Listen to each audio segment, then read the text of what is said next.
Viva Physical Media, episode 94. 94. We're here, and we're ready to go.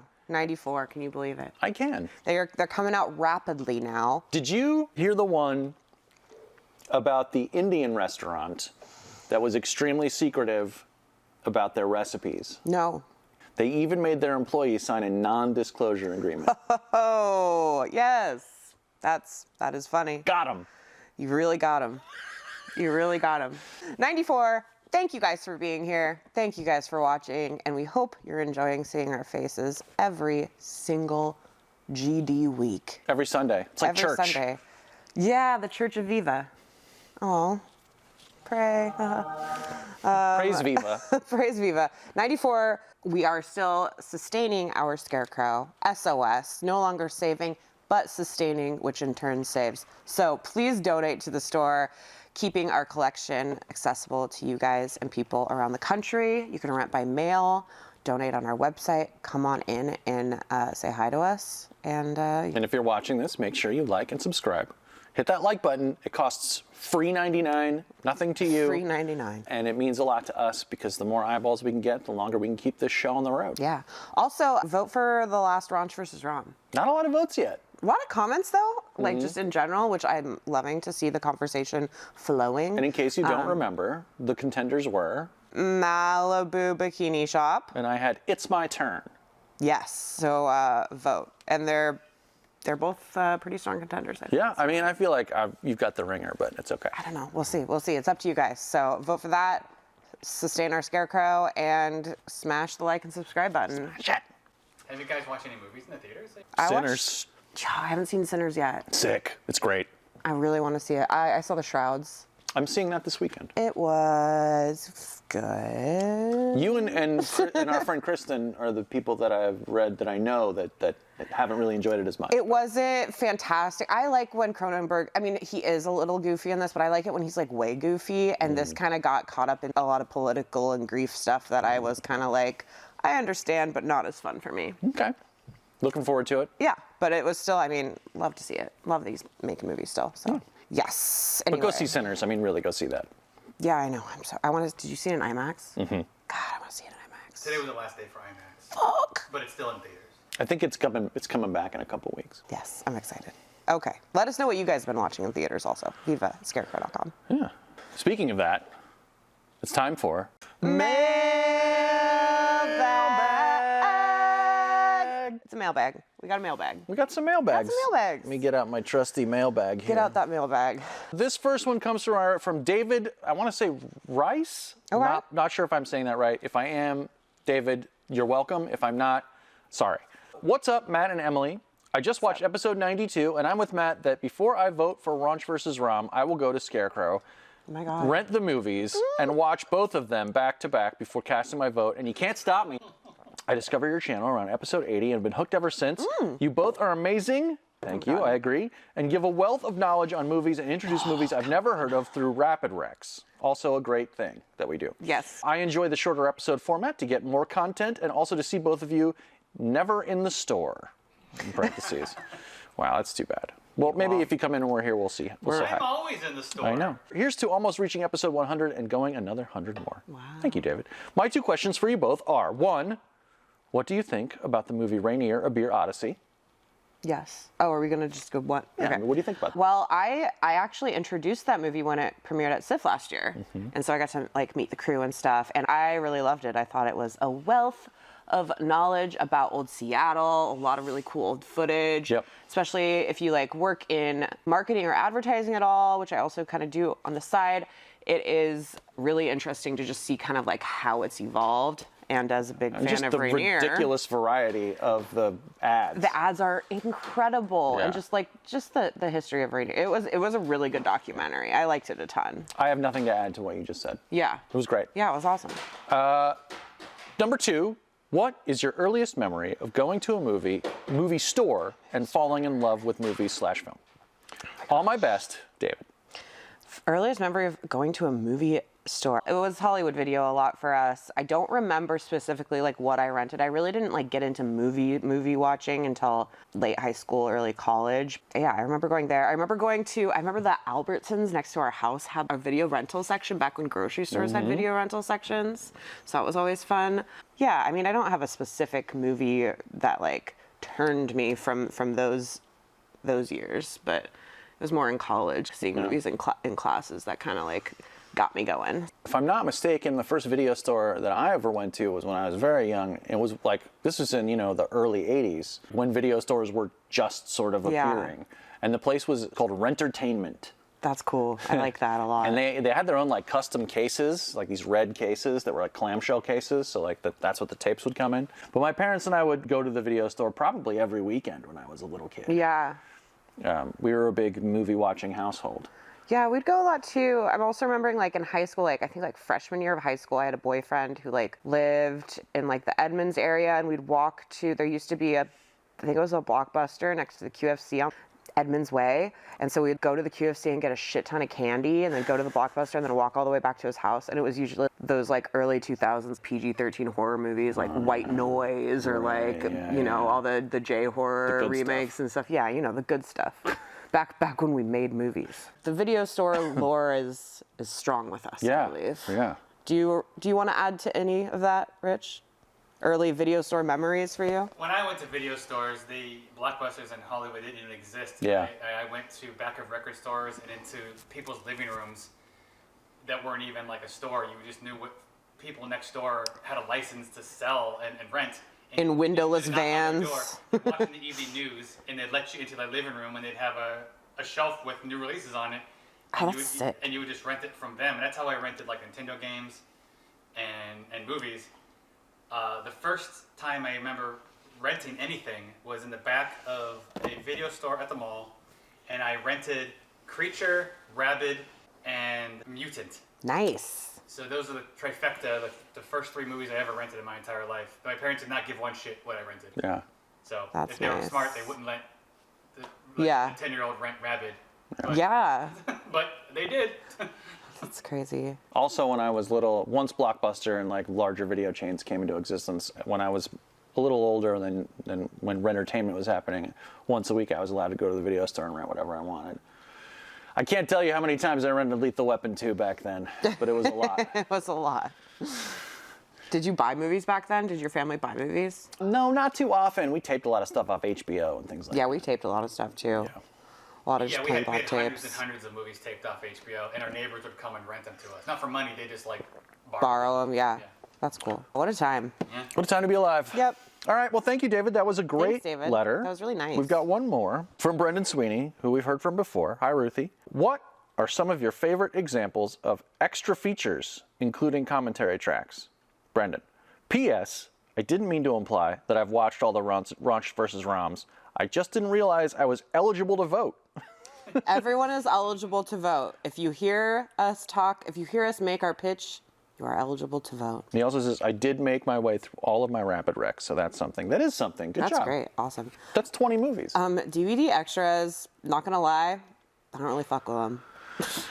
I'm kind of with you. I haven't watched much of that stuff in a very long time. We used to, if you go back through our show, we had our buddy Ben on a few episodes to talk about some really wacky DVD extras, and he included Final Destination, like Choose Your Own Death thing that they had, music videos. That was pretty fun. Something on Reanimator. I thought that was really cool. Yeah, I don't listen to commentaries. And whenever I say this, I feel like kind of a poser for being like in this scene or whatever and not being obsessed with the extras. I don't know, someday maybe it'll click for me, but I just like watching the movies, like getting down to business. Yeah, for me it's all about the movies. Now I used to obsessively watch all the extras. If I bought a DVD or I rented something, I would watch everything on it. Yeah. If I'm watching like a documentary, I think I'm more inclined to look at the extras for some reason. Yeah. I don't know. But there are a couple that still stand out, nonetheless. Please talk about them. The 1990, I want to say 8 movie Lost in Space, which is just, oh my God, it's so bad. Anyway, there's a commentary track on that DVD. Wait, who's in that? William Hurt, Lacey Chabert, Matt LeBlanc. Heather Grom, and Gary Oldman, and a CGI space monkey. Oh yeah. Oh yeah. In any case, it's quite bad. And there's a commentary track on that DVD with some of the writers, and they talk about how bad it is. How bad it is. Like how it got away from them. And Wait, there were all really? these, and they're like all these other writers, and the studio was interfering and all this stuff, and they got noted to death. And like on top of that, they're like, also we did a bad job. Like we fucked this movie up. Like this movie is bad. Oh my God. And here's how a movie like this gets made this way. It's pretty interesting. The other one that really stands out in my mind is from Laserdisc, if any of you are familiar with Laserdiscs out there. Then Pioneer gives me their laser disc player. It's a video turntable that works with a laser beam. Now, Criterion got started on Laserdiscs, and I had the Criterion 7 box set, which, by the way, retailed for $125. Oh my God, do you still have it? No, but I had it for a very long time. Now, there were two kinds of Laserdiscs that you could get. There was CLV, which was an hour per side of the disc. So no matter what, you had to flip the disc. And then there was CAV, which was a half an hour a side, but you could freeze frame them. If you paused on a CLV side, it just went blue. But if you paused on CAV, you could actually still frame the image. And they used that to do all kinds of interesting extras. So there would be a lot of, like, old Laserdisc extras used to have a lot of just text on screen. So like maybe instead of a booklet essay, you would actually read it and step frame page by page and stuff like that. Well, one of the things they did for 7 was, if you remember, the sloth victim. The guy who they find and they're like, oh my God, this guy's dead. And there's all those pine scent things in the ceiling. And then it turns out he's still alive. Yeah. And then you see that John Doe has taken a picture of him every single year since he kidnapped the guy and has been restraining him in his bed.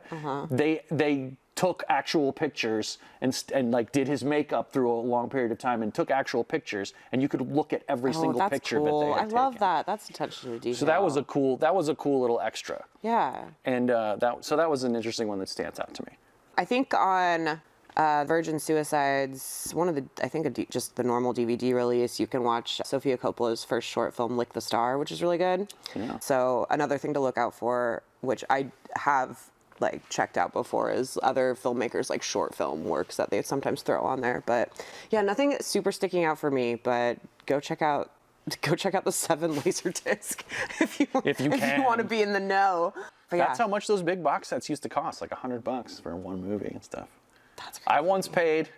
Yeah, what's the most? I'm doing my own mailbag right now. What is the most you've paid for physical media? That's roughly the limit.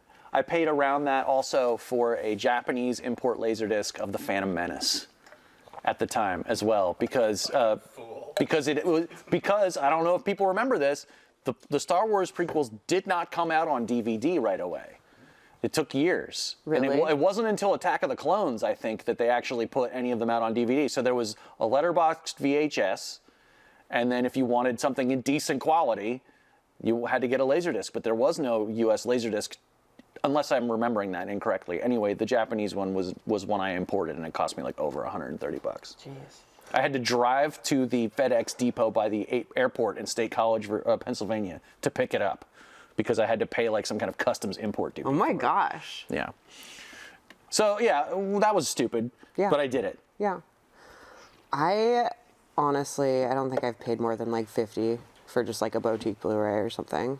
When I started like collecting DVDs and Blu-ray, it was all at like thrift stores and like half-price books and stuff. And I didn't even switch to Blu-ray until like literally like 3 years ago. You still have a lot of your DVDs. I have so many DVDs because I can't be bothered to upgrade unless a really nice like new like boutique label comes out. I just don't. For me, the difference is not bothersome. You know what I mean? See. Yeah. To me, it's very apparent. Yeah. I do have still some DVDs, but only of things that I can't upgrade for various reasons. Like I still have Ricochet. Yeah. Which you can't get a good Blu-ray of. That's crazy. I do. My most prized possession on DVD is the Region 3 Japanese Kill Bill Volume 1, because it is the Japanese cut of that movie. So like the House of Blue Leaves part is in color, the anime part's longer. Oh, nice. It has a couple other subtle differences, but it was never released in any other format in any other country, and it's like an old-ass DVD, so the quality's not great. Right. But it is what it is. If I like came into a bunch of money, maybe I would like start upgrading, but I'd rather get more new stuff.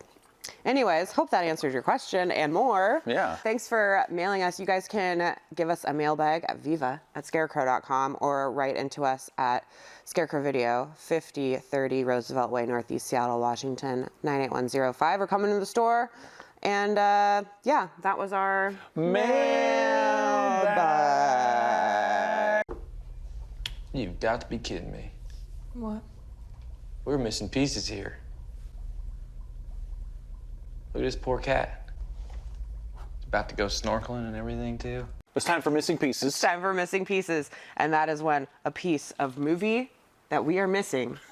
A piece of movie? A piece of movie we I are like a missing. good piece of movie. Becomes not missing anymore because we watched it. Yeah. And thanks to our good friend Brian Sauer, Yes. who inspired us to basically rip him off and do our own version. It's fun. It's It is fun. fun. And I like it. And I like doing it. I think I like doing these little like challenges and stuff. And sometimes it's like for a director that we're being completist about. Sometimes it's for an actor we wanted to check out a performance we hadn't seen before. I know that's what I did this time. In your case, it's an actor, and you should go first. You want me to go first? Yeah, let's rip the Band-Aid because you guys. Emily's so mad at me. I'm so mad. I wanted to walk out of the store because I love this movie with all my heart. And I watched it because you wanted me to watch it. I really wanted Matt to like it. So yeah, I'm a big John Goodman fan. John Goodman is an American actor known for his versatile performances in film, television, and theater. Born on June 20th, 1952 in St. Louis, Missouri, he gained widespread fame for his role as Dan Connor on the hit sitcom Roseanne, which earned him a Golden Globe. Goodman's career spans decades with notable roles in films like The Big Lebowski, Oh Brother, Where Art Thou, and Pixar's Monsters, Inc., where he voiced James P. Sullivan. His ability to balance comedic and dramatic roles has made him a respected figure in Hollywood. Known for his commanding presence and warm demeanor, Goodman continues to be an enduring and beloved performer.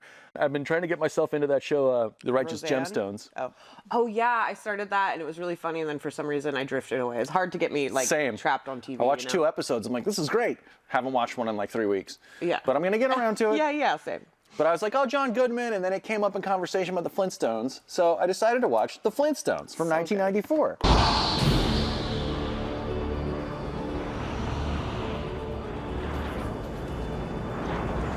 The captain has just turned on the seatbelt sign, signaling our descent into the bedrock area. And on your left, you'll be able to see the Grand Canyon in about 15 million years. I'm so sorry, but this was one of the most excruciating movie experiences I've ever sat through. It's a masterpiece. I hated this movie front to back. Oh my God. There wasn't a single thing I liked about it. Rosie? Wilma, how did you get rid of the ring around the collar? I just started washing Fred's neck. No. Elizabeth Taylor? Take a hike, Shorty. My Freddie doesn't want that turkey thing. No. And you know what? The Charge it! Charge it! I know. The sad fact of the movie is this is also like there's a lot of puns. Fred's no Albert Einstein. Ladies and gentlemen, the BC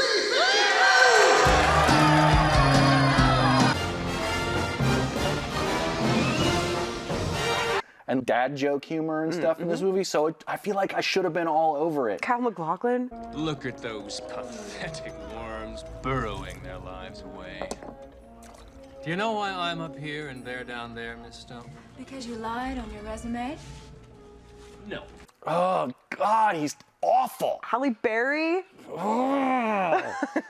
This movie's so good, you guys. I swear to God. Write us, viva@scarecrow.com, and let us know your opinions on the Flintstones. I flipped back and forth between the movie and the commentary while I was watching it, just because like I was so bored. I was like, well, there's a commentary, so I'll flip back and forth. Apparently this had like something like 30 writers, just polish after polish to like make the jokes funnier. They're not only a great bowler, but a great human being.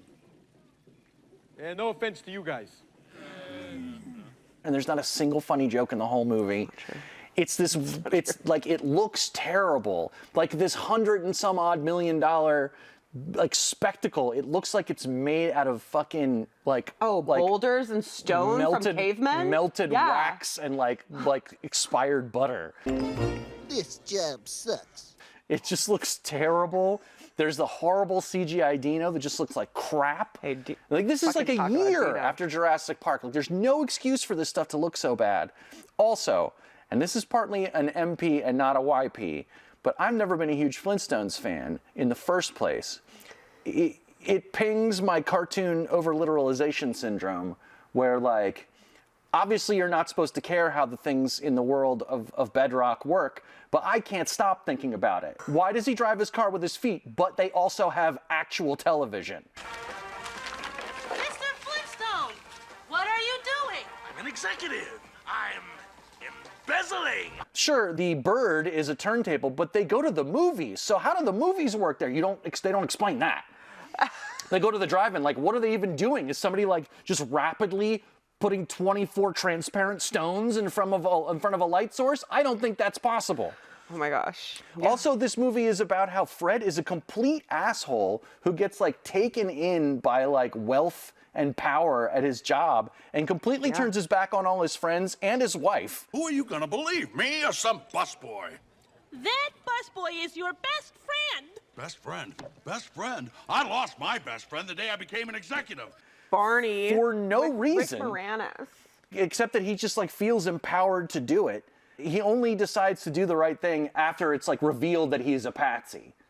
You know, he doesn't have like a nice bone in his body. He's mean to everybody. There's a weird subplot in this children's film about corporate embezzlement. There's another weird subplot in this children's film about how his mother-in-law sucks. Weirdly, she's played by Elizabeth Taylor. I don't understand how that's intrinsically funny. I think it's great. It's fantastic to me. And then there's like the whole thing where he's being seduced by Halle Berry, who's Kyle MacLachlan's secretary, Ms. Stone. Great. Well, I'm sure the two of you would like to get better acquainted.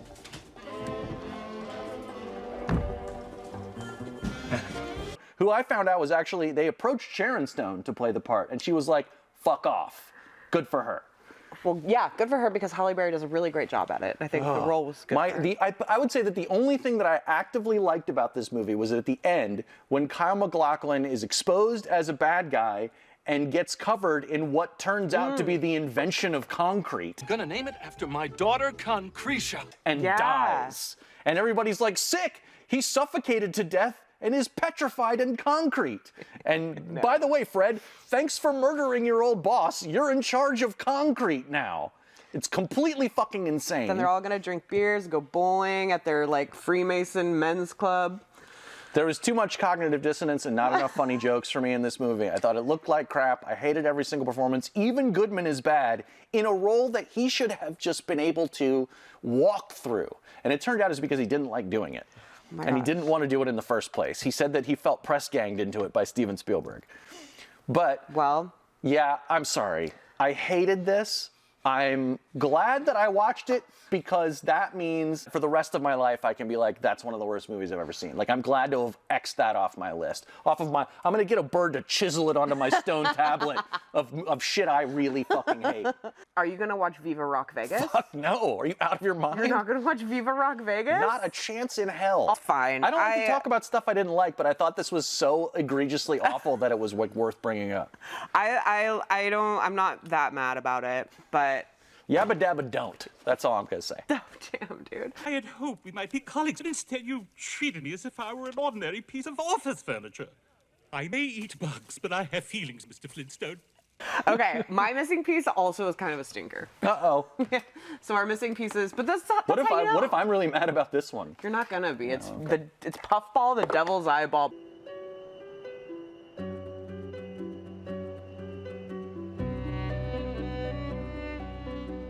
By Nicholas Roeg. Nicholas Roeg was a British filmmaker and cinematographer known for his bold, non-linear storytelling and striking visual style. He began his career as a cinematographer on films like Lawrence of Arabia and Fahrenheit 451 before transitioning to directing. Roeg gained critical acclaim with Performance, Walkabout, and Don't Look Now, all noted for their fragmented editing, psychological depth, and surreal imagery. His work often explored themes of identity, memory, and dislocation. The Man Who Fell to Earth, starring David Bowie, showcased his fascination with alienation and outsider perspectives. Though sometimes polarizing, Roeg's films have influenced directors like Christopher Nolan and Danny Boyle. His innovative approach helped redefine cinematic language in the 1970s and remains influential today. Puffball? This is Nicholas Roeg's last movie before he died, from 2007. It's funny because we almost did a missing piece a couple times ago, and we kind of decided not to because we were running low on time. We didn't really like it, but I had accidentally chosen a Nicholas Roeg movie then too, and chose one again now. And Nicholas Roeg, you know, like Don't Look Now, Walkabout, Bad Timing. Walkabout. They're so good. Like his early stuff, so good. This, which is his last effort ever, is just not. It feels like some sort of thing that you can't go to sleep. It's like 3 a.m. and you're scanning the channels and it's some weird ass mysticism made for TV folk horror movie. No! Sounds good. It's not. It's just kind of, I don't know. It's not great. It's kind of boring. But anyways, this is called Puffball, The Devil's Eyeball. Don't know why it's called that. Starring Kelly Riley. What are they? They're Polish. And she moves with her fiance to the Irish countryside, a small, tiny village, where he had bought her this cabin that she's going to renovate because she's an architect. You have to get it towed. Where are the Polish guys? God knows. And she meets the village people around. They're all kind of. She meets the village people? Yeah. This sounds pretty good. They I gotta live there, say. turns out. And they're all kind of odd. They're a little offbeat. And she meets a woman named Mags, I think. Hello, I'm Mabs. Hi. And she has 3 daughters, and she really wants to get pregnant with a boy, but she's like 45, so everyone's kind of like, I don't think you're getting pregnant. Your eggs don't work as they used to. They become kind of friends, but then it turns out her mother is like some crazy like witch woman who is doing a bunch of voodoo. Stupid girl, I can't hold it. Ugh. You are a virgin, aren't you? And starts to put curses on Kelly Riley to become pregnant with a son for her daughter. And there's all this like voodoo and black magic. It's very vague whether or not that is working or whether it's something these weird people are doing and then other physical trauma and miscarriages, etc., are happening to Kelly Riley at the same time. And it just kind of like dreamily kind of goes in and out of that plot. There's not really a ton happening. It's while this house is being renovated, her fiance like goes back to like work at his office while it's happening, so she's kind of alone with these like townspeople and this pregnancy that may be her fiance's, maybe the other woman's husband. She wants him for herself. Who? Her baby. She's a greedy bitch. I don't get it. She's got her own baby. She's not got Mabs's too, has she? It's kind of confusing. Donald Sutherland's in it for a second. Okay. As in a cameo as like a weird Swedish guy named Lars, who I don't really know why he's in there. This movie's just strange and kind of offbeat. Is there some weird subtext that you think it was all going for? Maybe. It's just very concerned with the folklore of the Irish countryside and mysticism and conceiving, and bodies and birth and everything, but not in a way that really interested me at all. I'm not mad I watched it, but it's definitely not a missing piece that I would start to recommend people. Why is it called Puffball? I don't fucking know. All right. Well, that settles it. I mean, maybe if I had watched the special features on the back, making of Puffball. There's an actual there's a feature-length documentary that says, why is it called Puffball?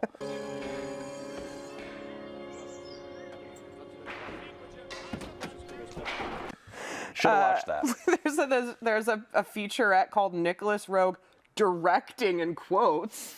So I don't know what's up with that. Seems like maybe the people who made the DVD were fucking with them on It that is one. based on a novel.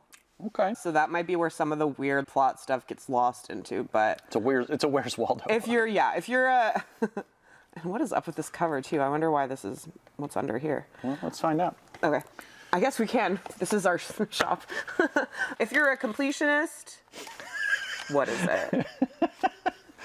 Oh. This was a Blockbuster exclusive release. Nice. Back in the day, apparently this only came out on DVD to be rented at Blockbuster. Yeah, because it was probably only on TV at like 2:45. We have covered that up with a green piece of construction paper but now you, Viva watchers, know the truth about Puffball. Anyways, if you're a completist for Nicholas Roeg for whatever reason, go ahead and watch it. If you love Kelly Riley and like Irish folk horror, go ahead and watch it. It's not at the top of my list for sure. So Go ahead, watch Puffball. Go fuck yourself. Go fuck yourself. Go watch Puffball. The Devil's Eyeball for some reason. Just an outstanding set of missing pieces. Yeah, For this I of want Viva. you guys who are committed to like watching the raunches and roms to sit through please this watch.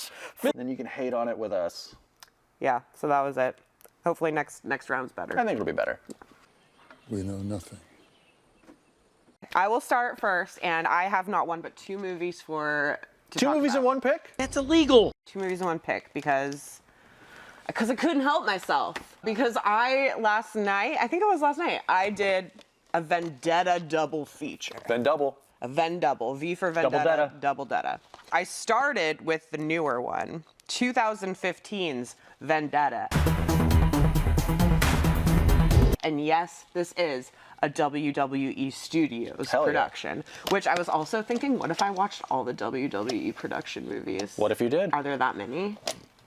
There's only one way to find out. They're all like a bunch of like dumb bloody horror movies or like really violent action movies. That sounds starring like up your wrestlers, alley, which is though. like I kind of like. Yeah. So this Vendetta, 2015.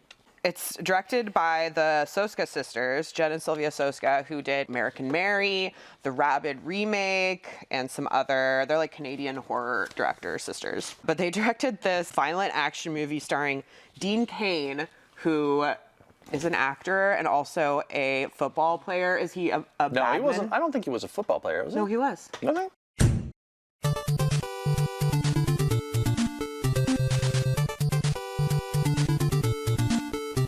He faces off against Paul White, also known as Big Show from WWE and WCW, who is literally just like the hugest person I've ever seen ever. They don't call him Little Show. He's absolutely ginormous. In this movie, when he holds a gun, when he holds like a coffee mug, it's just like absolutely dwarfed in It's his like hands. when you hold little Lego laser guns. Yeah, like, it's my exactly hands are like that. He's terrifying. Isn't this what you want? Huh? To bring down the infamous Victor Abbott? So in this movie, Dean Cain's a police officer. Crap. And he is after the bad guys, which include the Big Show and some of his buddies. He ends up putting him in jail. Hands on your head!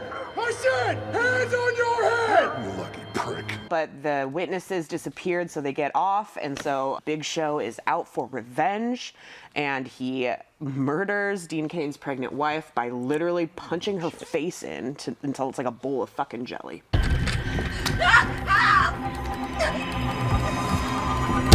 I feel like there's no need for that. I know. Dean Cain witnesses it. Even Dean Cain was like, stop Even punching Dean my Cain wife was like, to death. please, she's pregnant, please, sir. He goes to jail, and then Dean Cain's like, I have to kill him, so I'm gonna make myself go to jail. And so he kills Big Show's brother, ends up in prison, and starts like systematically killing off all the guys that are like his lackeys, you know?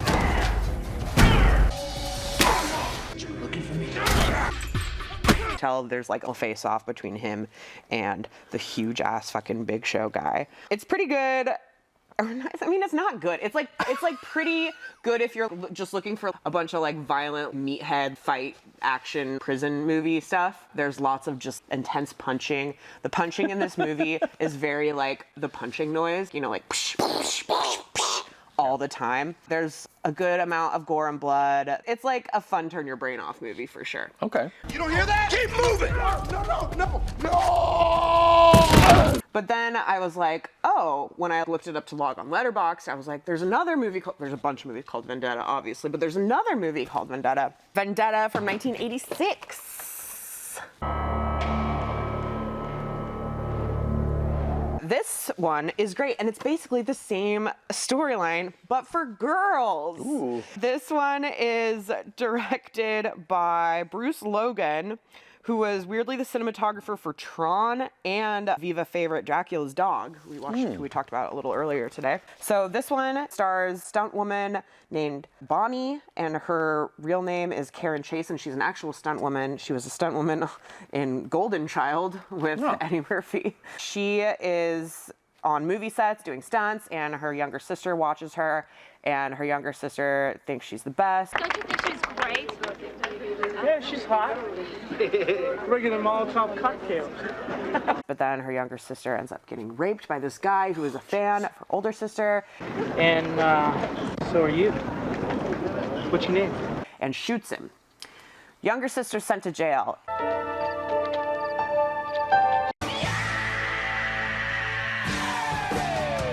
In jail, she gets murdered when she won't return the advances of this bully woman named Kay, who is played by Mac's mom from It's Always Sunny in Philadelphia. That means absolutely. Okay! Oh, wow. So she is murdered. They shoot her up with heroin and then throw her off the roof of the prison.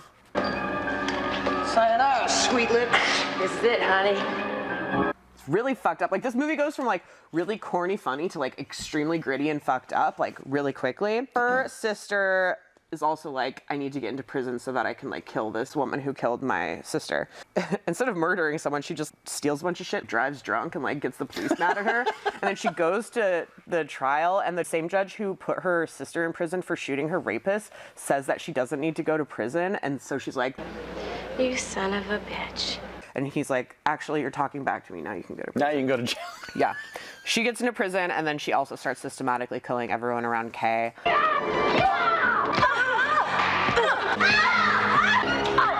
Before facing off with Kay at the end. This movie is super fun. This prison looks like a really fun place to be honest. There's an arcade. Except for all the murder. Everyone's wearing their own cool 80s clothes. At one point, there's a talent show where there's a Prince impersonator, and eventually evolves into a prison riot. But before that, it's really fun. It's on the scale, 10 being really fun Vendetta, 1 being Orange is the New Black, not fun at all. Yeah, we're up there. We're up there. It's definitely one of the better movie prisons that I've witnessed, besides all the murder. So there's some really pretty shots in this. She does murder someone at a windmill farm, but it's really gorgeous.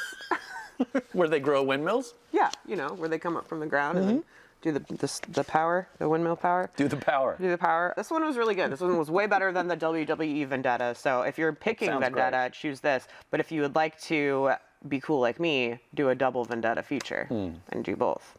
In the gutsy tradition of Chained Heat and Caged Fury. Both masterpieces. Yep. So check it out. Table for 2, Louis.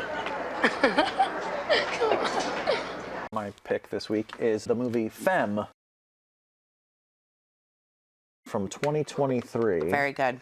This was recommended to me by a couple of different friends, including yourself. It's directed by Sam Freeman and Chun Ping. I hope I'm saying that correctly. And it stars George McKay and also a man named Nathan Stewart. So he plays a drag queen named Jules. When we meet him, he's performing at a show. His performance is really tremendous in this too. He's got these really long braids and this gorgeous blue costume. The performance of the actor, shifting between those two things, it seems very realistic to me. I personally do not have a lot of experience with drag. So a lot of this we'll call it novel, but I was really impressed by the way that the actors shifted roles inside their own performances.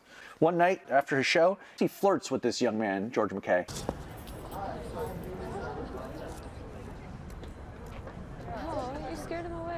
It's cute though.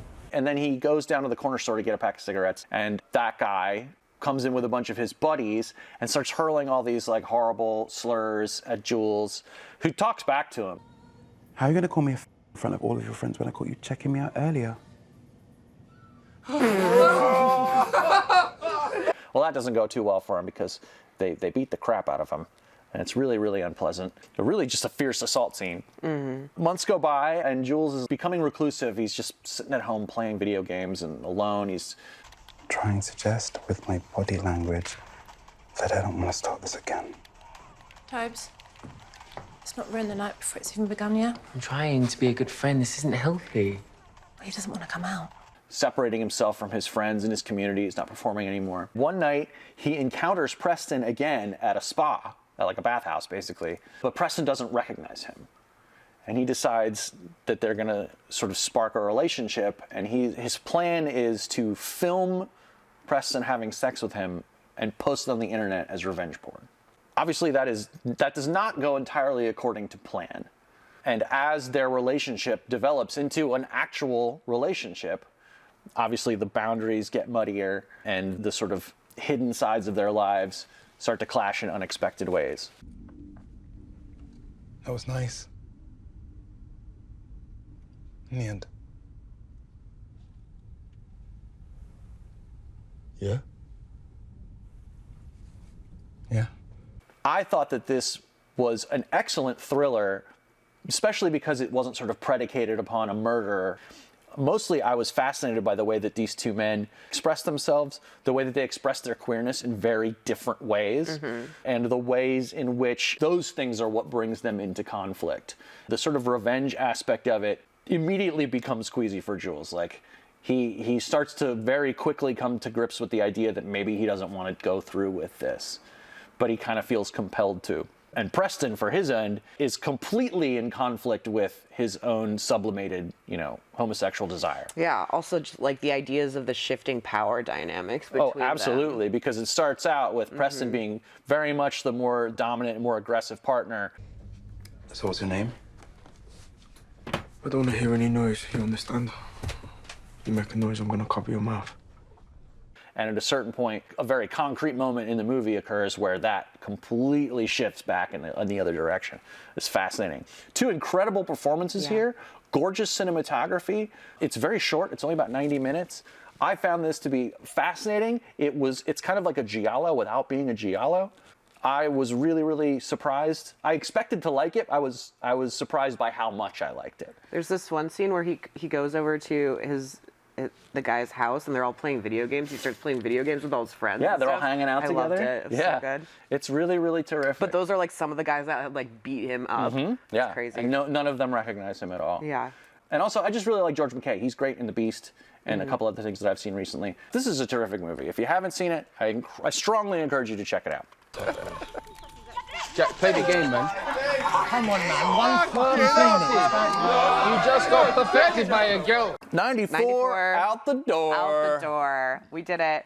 We had some great movies that you should watch. We had maybe some that you should skip. You might even say the Flintstones hit rock bottom. We might say the Flintstones rocks, totally. I don't know. You be the judge of that one. Let us know. But yeah, 94. We are hurtling towards episode 100, where we will do something fun. We just have no idea what that is yet. If you have any ideas, please feel free to email us, viva@scarecrow.com. Also, please vote for Ranch vs. Rom from an episode or two ago, and tell us in the comments which one you vote for. Like and subscribe. Smash that like button. We're really trying to get a lot more eyes on the show. You guys will really help kind of define the future of what we do here. Yeah. And that the same goes for the store in general. So really donate if you can.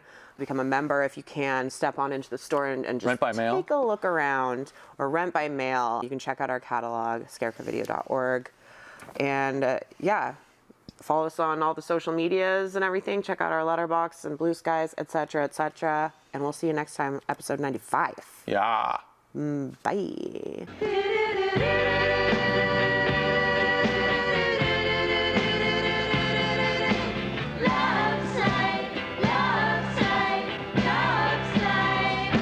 I've arranged for you to work in the laundry. I've assigned you to prison laundry.